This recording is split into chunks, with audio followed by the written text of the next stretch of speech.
한번 인사 한번 하시죠. 충만하고 강건하시기를 바랍니다.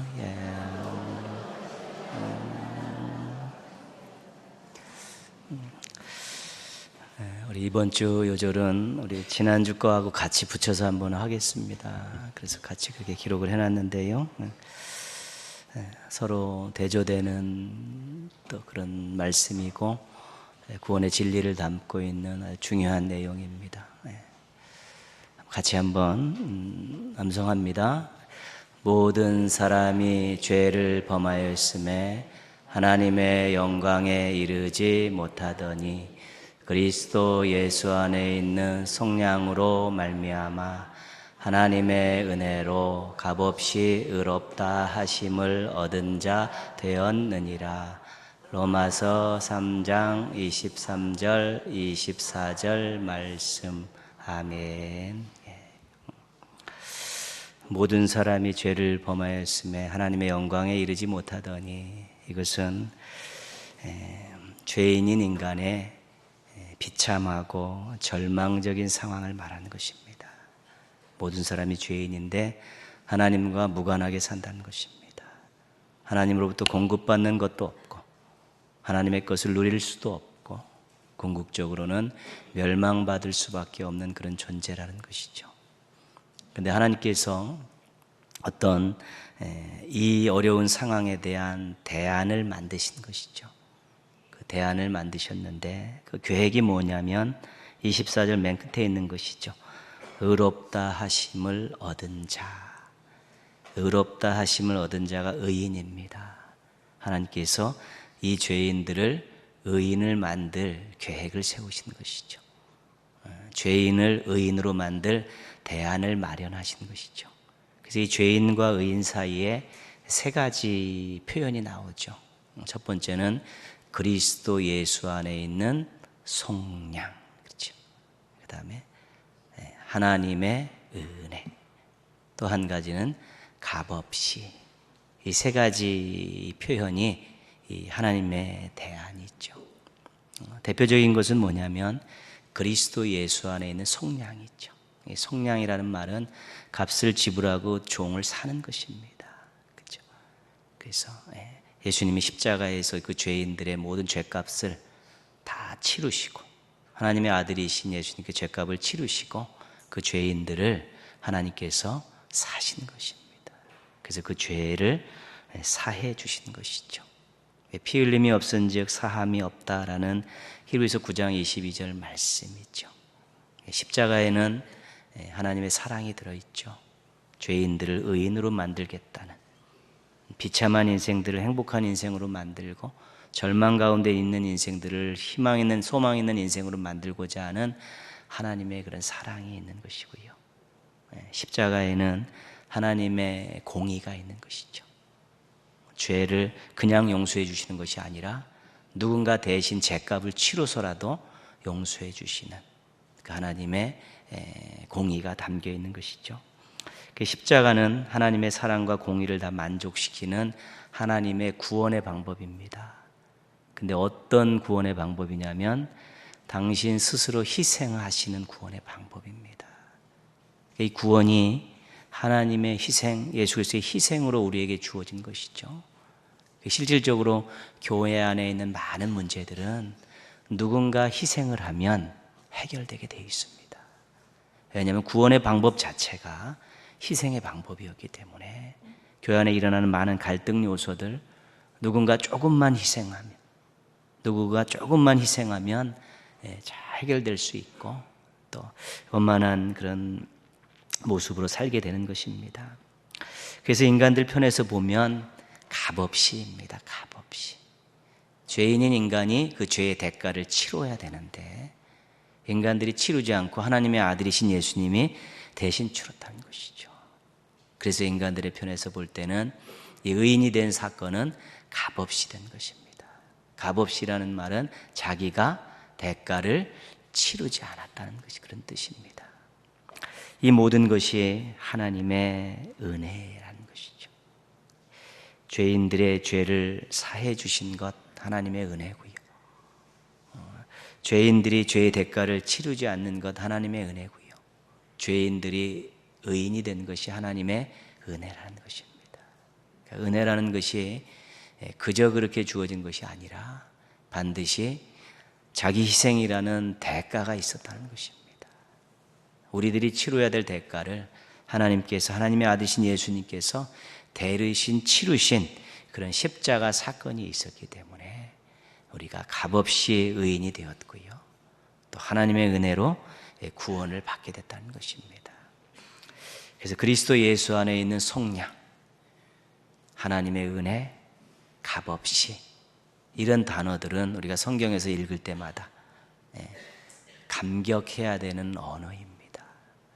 신앙인에게 있어서 감격의 언어를 발견하는 것만큼 귀한 것이 없습니다. 성경을 읽어가다가 감격의 은혜가 눈에 띄기 시작하면 성경을 놓을 수가 없는 것입니다. 하나님이 나에게 주시는 말씀으로 받을 수밖에 없는 것인데, 그리스도 예수 안에 있는 속량, 값없이 하나님의 은혜, 십자가, 이렇게 구원과 관계에 대해서 하나님의 그런 감격적인 언어들을 많이 가지고 있는 분들이 정말 은혜를 많이 받은 분들이고, 정말 하나님 앞에서 뜨거운 열정을 가지고 살 수 있는 것이죠. 똑같은 단어고 똑같은 글자이죠. 그렇지만 그것을 읽어가면서 그 속에서 예수 그리스도의 피를 보는 것입니다. 주님의 눈물을 그 속에서 보고요, 주님의 마음을 그 단어 속에서, 그 표현 속에서 읽게 될 때 그것을 우리가 감격적인 언어라고 하는데, 성경을 읽으면서 감격적인 언어를 많이 발견할 수 있는 것만큼 행복한 사람은 없는 것입니다. 죄인이 의인이 되었다는 이 놀라운 사건의 주인공이심을 한시도 잊지 말고 하나님을 뜨겁게 사랑하며 사는 우리 성도들 되기를 주님의 이름으로 부탁드리겠습니다. 데살로니가전서 4장 13절에서 18절, 지난 시간에 보았던 말씀이고요, 오늘은 데살로니가전서 5장 1절에서 11절까지 말씀입니다. 이 두 말씀은 공통 주제를 가지고 있는데 예수님의 재림입니다. 재림이라는 그 사건을 가지고 권면을 하고 있는 것이죠. 그러니까 공통 주제는 예수님의 재림이죠. 4장 13절부터 18절까지는 예수님 재림하시기 전에 죽은 성도들은 어떻게 됩니까? 그런 질문에 대한 답입니다. 이 성경에 나와 있는, 특별히 서신서에 나와 있는 대부분의 말씀들은 전부 목회적인 관점에서 쓰여진 것입니다. 목회적인 관점에서 쓰여졌다는 것은 교회와 성도들이 고민하고 있는 것들을 실질적으로 답을 줬다는 것입니다. 뭐 이렇게 막 복잡하게 철학적으로 막 그런 생각이 아니라, 교회들에서 신앙생활 하다가 의문들이 있고 고민들이 있어서 그것을 이야기했을 때 그것을 신앙적으로 풀어줬기 때문에 그것은 굉장히 설득력이 있고 또 우리들과도 굉장히 관계가 깊은 것이죠. 재림하시기 전에 죽은 성도들은 어떻게 됩니까? 만약에 재림 전에 성도들이 죽었을 때 문제가 생기면 죽음을 맞이하는 성도들이 정말 편하게 잠들 수 없기 때문에 나온 것이죠. 또 사랑하는 가족들을 먼저 보내는 그 가족들의 심정이, 재림 전에 죽었을 때 잘못되면 어떡할까, 이런 고민들이 있었던 것이죠. 간단하게 설명합니다. 예수님 믿고 예수님 재림 전에 죽은 분들은 예수님 재림하실 때 다시 새로운 몸을 입고 예수님과 함께 공중에서 있다는 것이죠. 그리고 살아서 예수님의 재림을 맞이한 사람들은 끌어올려서 공중에서 주님을 영접하게 된다는 것입니다. 중요한 건 뭐냐면 먼저 죽든지 살아서 예수님을 만나든지 상관없이 다 주님과 항상 함께 있다는 것입니다. 거기에 초점이 있다는 것입니다. 예수님을 믿고 예수님 재림 전에 죽었던, 아니면 예수님 살아서 예수님의 재림을 맞이했던 상관없이 모두가 다 예수님을 만나고 영접하게 되고 예수님과 항상 함께 있겠다, 영원한 삶을 산다. 이것이 데살로니가 4장 13절에서 18절까지 나온 내용의 핵심입니다. 그렇기 때문에 무엇과 무엇을 가질 수 있다고요? 소망을 가질 수 있고 위로를 받을 수 있다는 것입니다. 그래서 재림을 죽음과 연관돼서 설명한 내용이 4장 13절 18절입니다. 재림을 믿느냐? 그러면 죽음을 바라볼 때 소망을 가질 수 있다. 그래서 또 가족들을 먼저 보낸 많은 사람들에게 위로를 할 수 있다는 것입니다. 예수님의 재림이 죽음과 관계되어서 소망과 위로를 줄 수 있다. 이것이 4장에 나오는 말씀의 중요한 내용입니다. 5장 1절에서 11절은 예수님의 재림의 때와 시기에 대한 문제를 다루고 있습니다. 1절부터 나오지 않습니까? 형제들아, 때와 시기에 관하여는 너희에게 쓸 것이 없으면, 쓸 것이 없다는 말은 무슨 말입니까? 다 알고 있지 않느냐, 그런 뜻입니다. 2절 말씀 보시면요, 어떻게 이야기하고 있는지 같이 읽겠습니다. 주의 날이 밤에 도둑같이 이룰 줄을 너희 자신이 자세히 알기 때문이라. 그렇죠? 때와 시기를 이야기하는데 주의 날이 도둑같이 이른다, 그렇게 설명을 하는 것이죠. 언제라는 말을 할 수가 없다는 것입니다. 도둑같이 이른다, 은밀하게 느닷없이 임한다, 그렇게만 대답을 하는 것입니다. 은밀하게 느닷없이. 때와 시기에 대한 성경의 답은 두 가지입니다. 한 가지는 우리가 잘 알고 있듯이 마태복음 24장 36절에 나와 있죠. 이 때와 시기는 아무도 모른다, 오직 아버지만 아신다. 첫 번째 대답입니다. 이 때와, 예수님의 재림의 때와 시기는 하나님만 아신다. 그것이 마태복음 24장 36절에 나와 있는 내용이죠. 그러니까 하나님 위에 어떤 것들이 때와 시기에 대해서 날짜를 정하면 그것은 거짓말인 줄 알라, 그렇게 이야기하는 것입니다. 또 한 가지는 어디에 나오냐면 사도행전 1장 7절인데 제가 읽어드리겠습니다. 이르시되 때와 시기는 아버지께서 자기의 권한에 두셨으니 너희가 알 바 아니요. 그죠? 두 번째 대답은 신경 쓰지 말라는 것입니다. 때와 시기는 신경 끄라는 것입니다. 그거 신경 쓰지 말고 너희들 할 일이나 잘하라는 것입니다. 그래서 때와 시기를 이야기할 때 하나님만 아신다. 그러니까 구체적으로 때와 시기는 정할 수 없다. 정하는 것들은 다 문제가 있다. 그리고 믿음을 가진 사람들은 신경 쓰지 마라. 알 바 아니다, 너희들이. 신경 쓸 바는 신경 끄고 지금 현재의 삶에 충실하라, 그렇게 이야기하죠. 그러니까 이런 것들을 데살로니가 교인들도 어느 정도 알고 있다는 것이죠. 알고 있지 않냐나요? 더 이상 쓸 게 없다. 그렇지만 한 가지 알아야 될 것은 뭐냐면 주의 날이 도둑같이 임할 것이다. 도둑같이, 은밀하게, 사람들이 모르게, 또 느닷없이 갑자기 올 것이다. 그것만 이야기해 주고 있는 것입니다. 그러면서 믿지 않는 자들에게 대한 예수님의 재림을 3절에서 이야기하고 있습니다. 믿지 않는 자들은 어떻게 되는 것인가? 같이 한번 읽겠습니다. 그들이 평안하다 안전하다 할 그때에 임신한 여자에게 해산의 고통이 이름과 같이 멸망이 갑자기 그들에게 이르리니 결코 피하지 못하리라. 그렇죠? 믿지 않는 자들에게 예수님의 재림은 역시 마찬가지로 갑자기입니다. 해산하는 여인이 그 산고가 통증이 오듯이 갑자기 온다는 것이죠. 근데 이미 그러면 피하지 못한다는 것입니다. 기회가 없다는 것입니다. 믿지 않는 자들은 평안하다 안전하다 하면서 자기 나름대로의 삶을 즐기면서 살고 있는데 예수님 재림 갑자기 임하면 그들은 결코 기회가 없다는 것입니다. 아주 강력하게 못을 박아놓고 있죠. 근데 믿는 자들에 대해서는 조금 다른 경지에서 얘기를 하죠. 6절 말씀 읽겠습니다. 그러므로 우리는 다른 이들과 같이 자지 말고 오직 깨어 정신을 차릴지라. 그렇죠? 믿지 않는 자들도 갑자기 임할 때 그들은 문제가 생길 수밖에 없는데 믿는 자들도 갑자기 오기 때문에 깨어 있으라는 것입니다.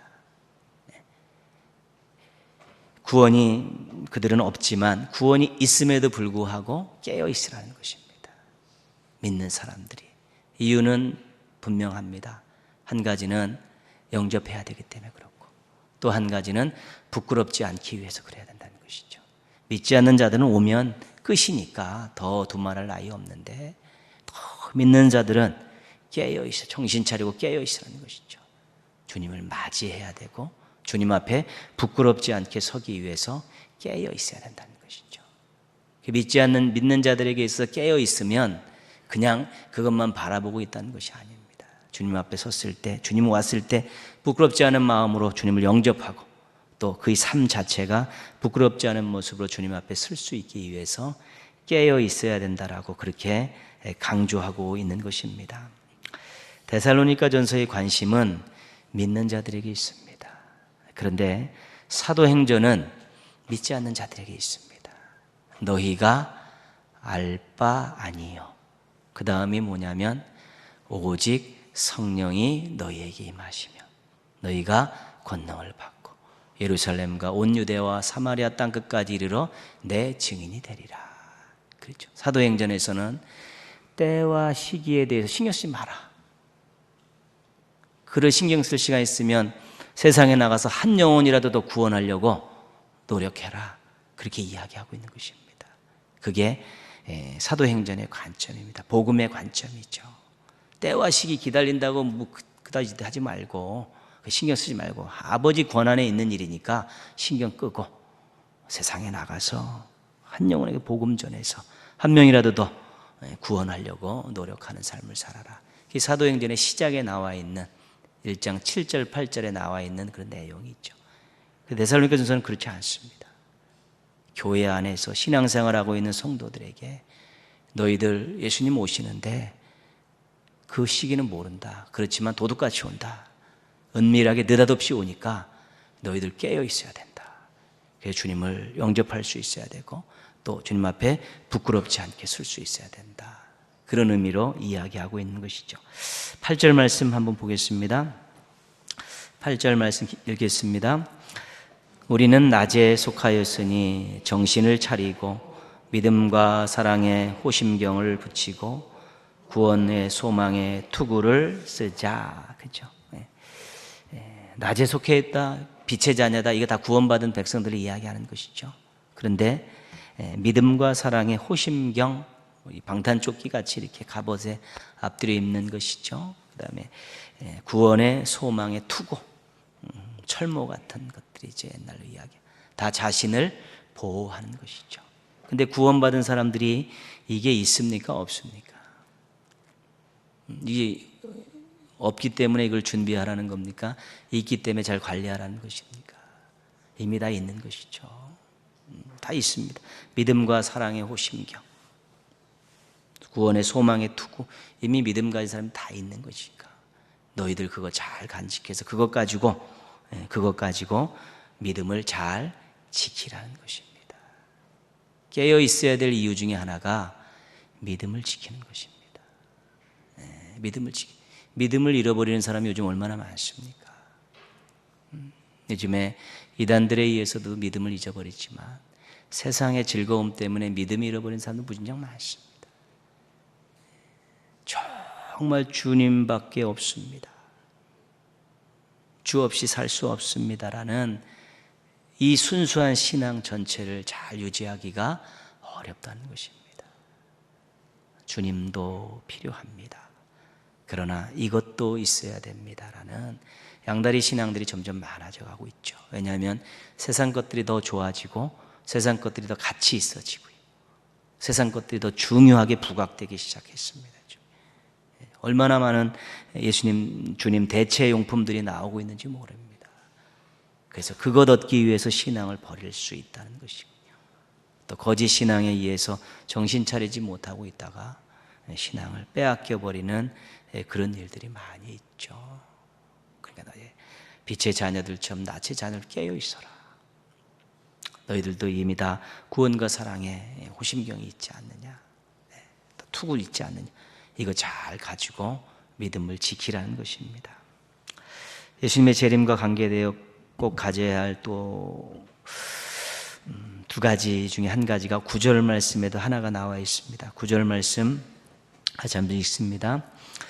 하나님이 우리를 세우심은 노하심에 이르게 하심이 아니요 오직 우리 주 예수 그리스도로 말미암아 구원을 받게 하심이라. 그렇죠? 하나님의 궁극적인 계획은 어디에 가 있다는 겁니까? 구원에 있다는 것입니다. 너희들이 부름받지 않았느냐? 너희들이 세움받지 않았느냐? 하나님 너희들 괜히 불렀겠느냐? 괜히 세웠겠느냐? 너희들 구원받게 하기 위해서 하나님이 세운 것 아니냐? 그러면서 그들에게 구원의 확신을 잊지 말라고 강조하고 있는 것입니다. 너희들이 이렇게 하나님 부르셔서 하고 하나님도 세우셔서 막 주의 일하고 이런 것들이 왜 하나님이 너희들에게 이렇게 부르시고 너희들 예배드리게 하고 너희들을 이렇게 봉사하게 하고 너희들 왜 그러신지 아셨냐? 궁극적으로 너희를 구원하시기 위해서 너희를 부르신 것인데 그 잊지 말라는 것입니다. 구원하시려고 부르셨는데 왜 구원이 이런저런 이유로 인해서 흔들리냐는 것입니다. 그것을 아주 강조하고 있습니다. 그리고 10절 말씀 한 번 더 읽습니다. 예수께서 우리를 위하여 죽으사 우리로 하여금 깨어 있든지 자든지 자기와 함께 살게 하려 하셨느니라. 아멘. 예수님께서 십자가에서 죽으신 이유를 뭐라고 말씀하고 있습니까? 맨 끝에 보면 자기와 함께 살게 하려고.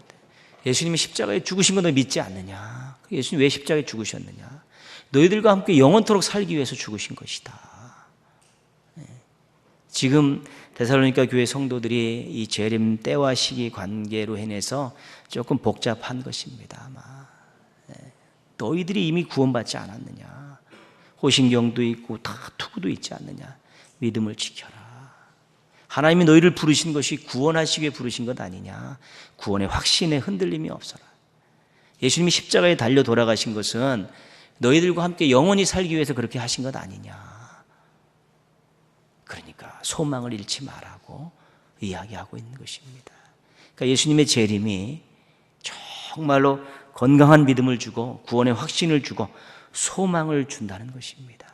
근데 데살로니가 성도들이 이 재림의 때와 시기와 관계에 대해서 여러 가지 복잡한 일들로 인해서 그들의 신앙이 고민이 많은 것입니다. 그러니까 예수님의 재림이 너희들에게 건강한 신앙을 주고 구원의 확신을 주고 분명한 소망을 주는 것인데 왜 그렇게 흔들리고 있고 왜 이렇게 고민들이 많고 이렇게 방황하느냐? 그들에게 아주 강하게 권하고 있는 것입니다. 예수님의 재림이 신앙에 유익을 준다는 것입니다. 근데 그 재림 신앙이 잘못되면 신앙이 삐뚤어져 간다는 것입니다.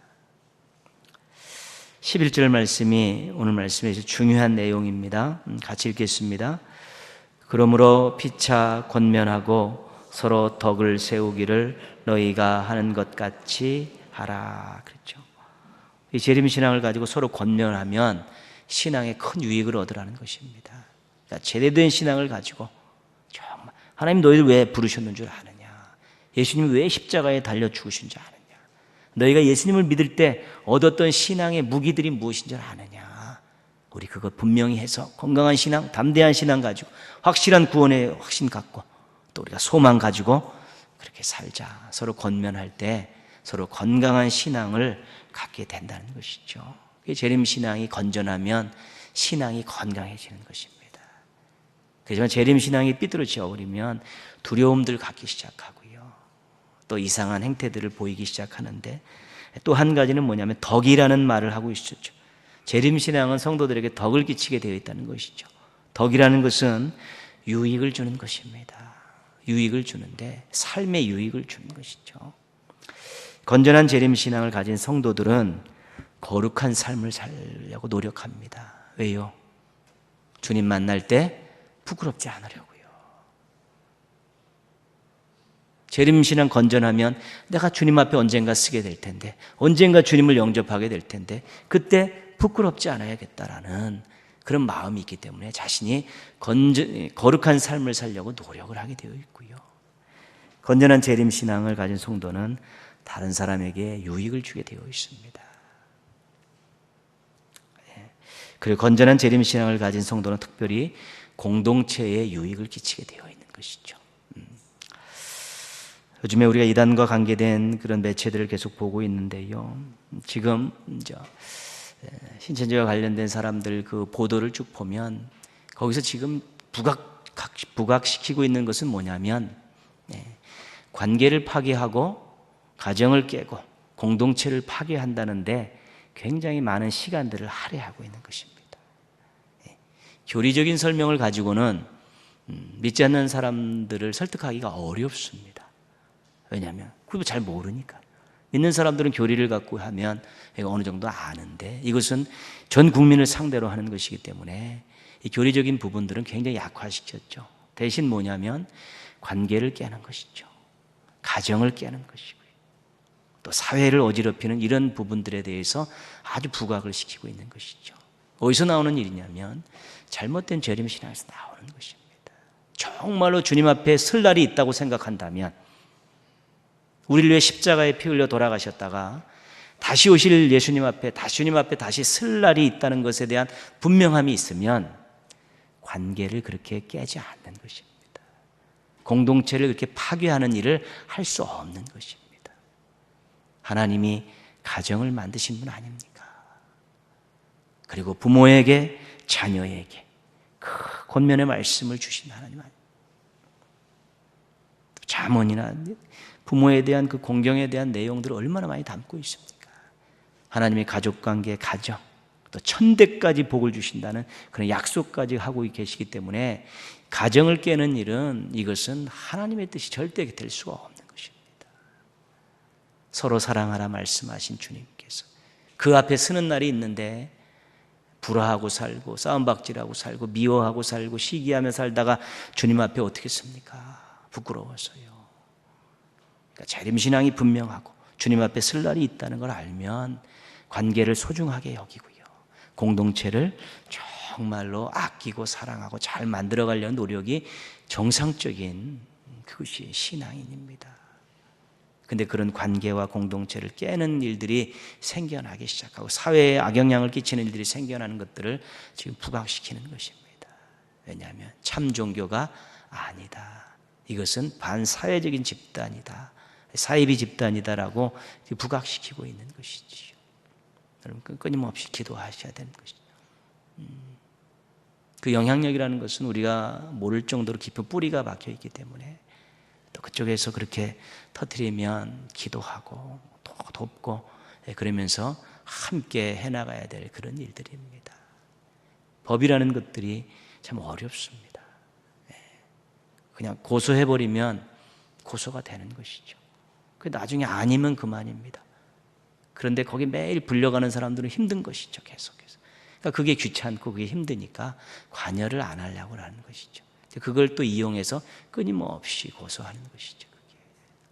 그러니까 이게 궁극적으로 정말 관계를 소중히 여기느냐 공동체를 소중히 여기느냐, 이것이 그 신앙의 건강도를 체크하는 것입니다.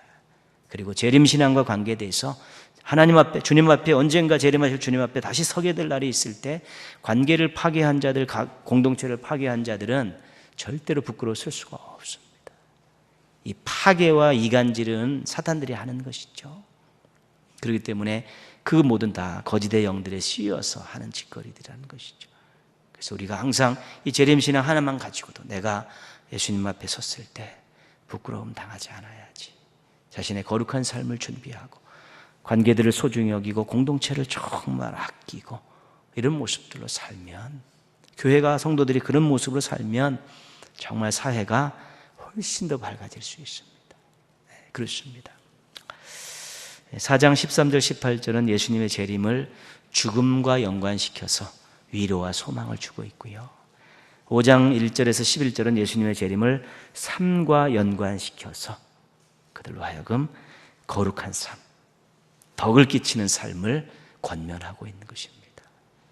그래서 재림신앙이 분명하면 죽음에 대한 자유함이 있습니다. 그리고 재림신앙이 분명하면 덕을 끼치는 삶을 살 수 있는 것입니다.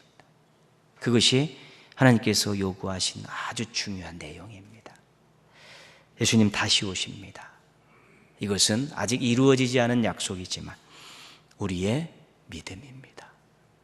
이 재림신앙을 가지고 죽음의 문제를 깨끗하게 해결할 수 있어야 합니다. 그리고 이 재림 신앙을 가지고 덕을 끼치는 삶을 살기 위해서 주님 오실 때까지 노력해야 되는 것입니다.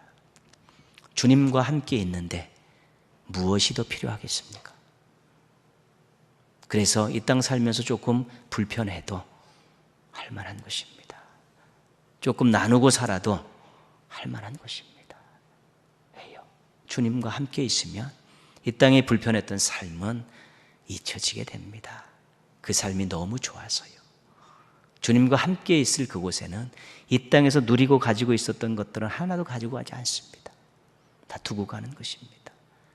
그래서 가지고 있는 건강과 가지고 있는 것들 가지고 조금 불편하게 살고 조금 섬기며 살아도 괜찮은 것입니다.